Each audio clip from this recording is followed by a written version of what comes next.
Welcome back to episode number 4. So, Stine and I will be talking about our mystical experiences, hopefully, as a way to help you guys distract from the family gatherings and taking a break from the holiday celebrations.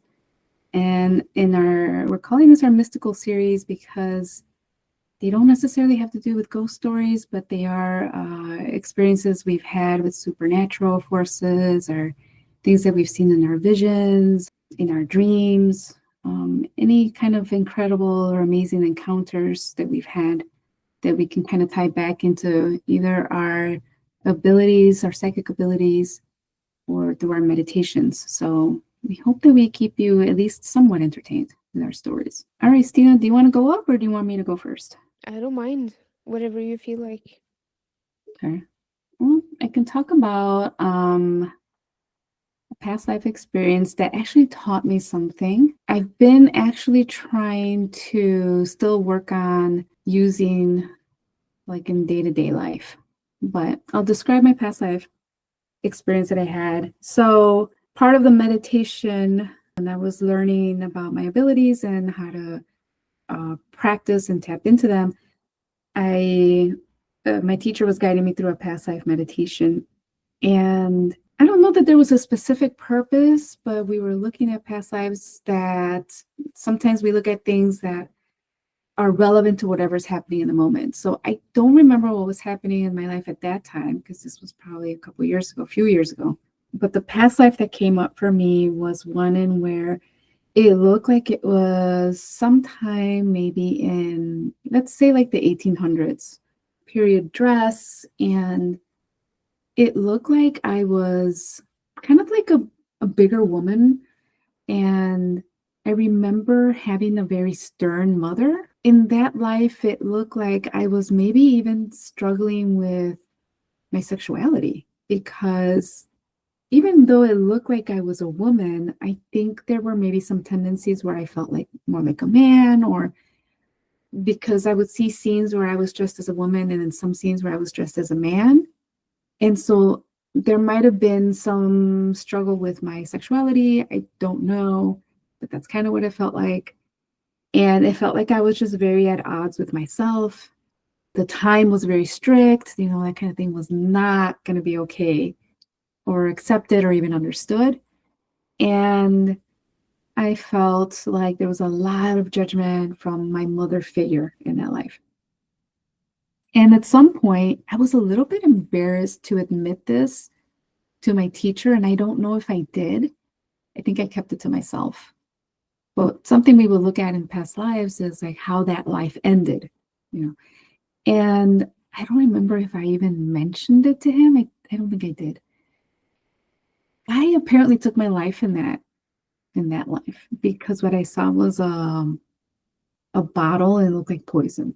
So I think I took my own life. It kind of changed the way that I saw some things about, end of life and choices that sometimes people make.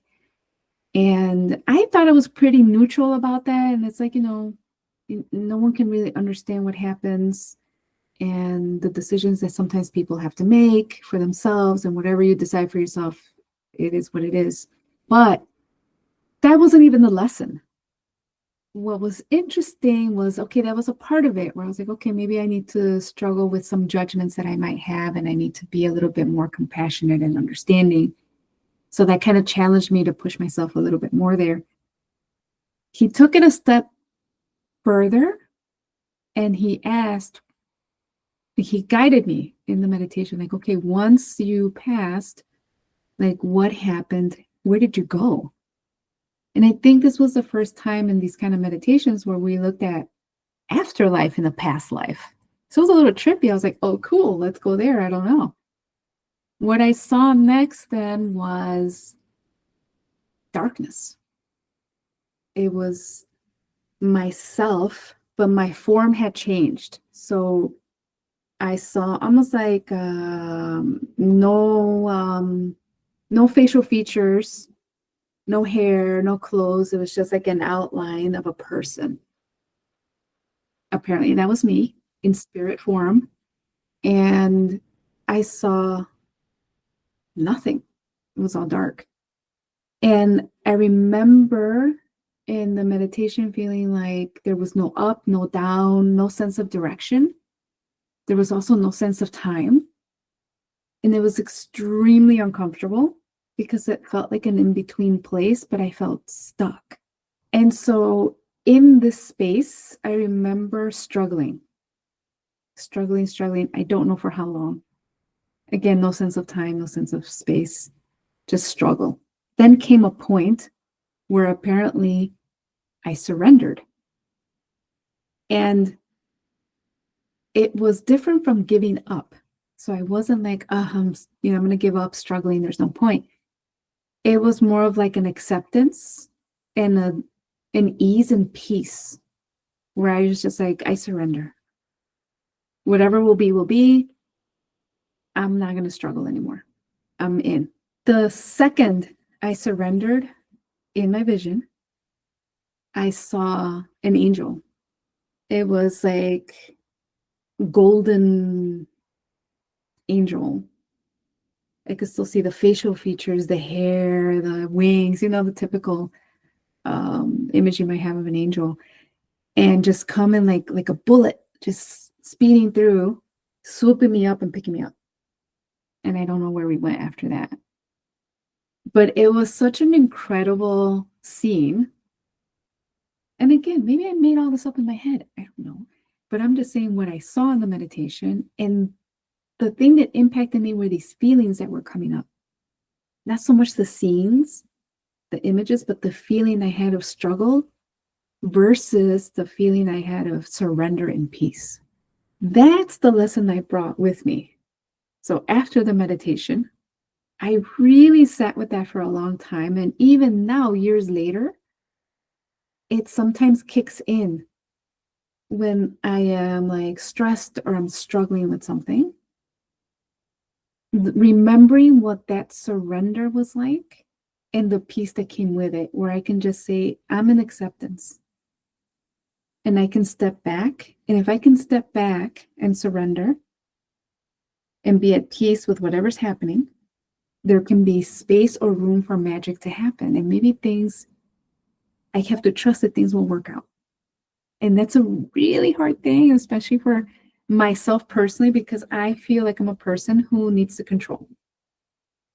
So I struggle with, that's my personal struggle. And I know that a lot of people can probably relate of wanting to control and wanting to know and plan and do things and fight for things and struggle. And whether we want to or not, we put ourselves in these very stressful situations. And sometimes things are kind of out of our hands.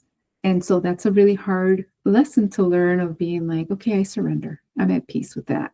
So that to me was a very powerful, beautiful lesson, and one that I'm still to this day trying to apply to day-to-day things. Yeah, that sounds very powerful too. Yeah.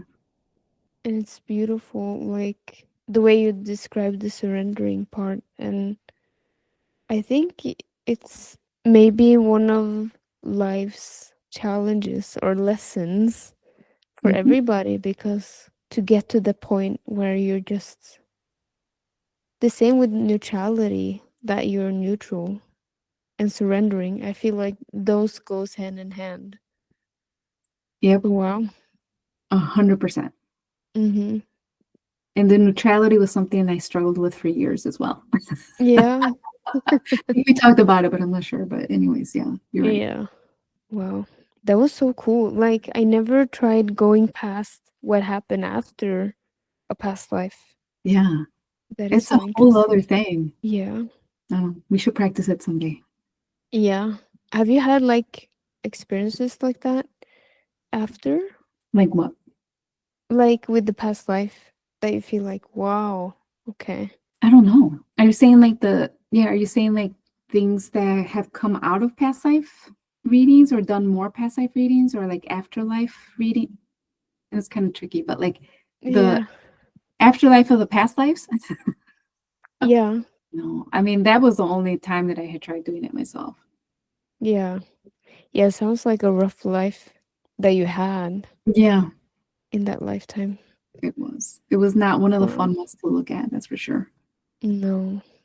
I think I have, it's not past lifetime, Mhm. but there is a space between the awakening state and dream space that I experienced when we were doing the year long training. And it was so weird because I was trying to lucid dream or trying to be more aware what happened between the state of falling asleep and then, yeah, going into dreamland. Because sometimes I get like sleep paralysis. So I was like trying to figure that out. And while I was doing that, or be more like mindful, because I was like telling myself I'm going to be aware while I'm falling asleep and putting my intention to discover and see and kind of experience when you kind of go out of your body. Maybe this sounds like astral projection, but like when you fall asleep, that you can be aware and see yourself leaving your body. Something like that I was trying to do. And there was 2 or 3 times where I put the intention, I was going to sleep. Sometimes I got sleep paralysis and got scared because I saw like shadows and stuff around the room that I didn't want to see. But a few times I can imagine it like, when a spaceship is leaving the ground and taking off into space. It kind of felt like that, but within my whole body. So my whole body was like shaking and this vibrating energy. It was like very overwhelming. So I think I just woke up from it after. But I think that was the ascension from me actually leaving my body and going into dream space, is what my teacher told me, kind of. But that was interesting. But yeah, on to something else if we have time for that. Yeah. When it comes to dream space, because this is many, many years ago, there was this person I was interested in, and a while I was living somewhere else or traveling. And while I was away, I dreamt about this person and that they ended up with, or like they were with somebody else, like a partner or romantically, in a specific place. And I could see kind of the hair color, the clothes, like specific stuff of this other person that was with the person I was interested in.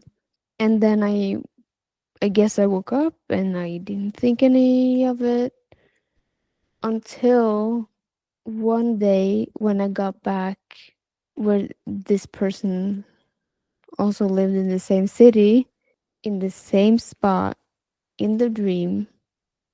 I saw both of those two.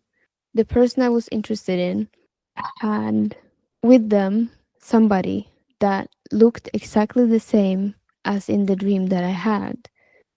And it was like the same hair color, the same clothes, the same space. And I was like, oh my God, I know this happened before it happened, if that makes sense. I know that is they're together now. And I knew that in the dream too, like that person has found somebody else. Oh no. Wow. Yeah. That was crazy. I was like, oh my God, maybe I'm going insane. But I was like, oh, I saw this. I knew this. And Like, you did. hello. My goodness. So Mm, you saw the future. I guess. Thank Yeah. you for listening to this episode. We have more stories coming out tomorrow. So stay tuned and you can go back to your holiday stuff if you want to, or you can listen to our previous episode if you haven't done that as well.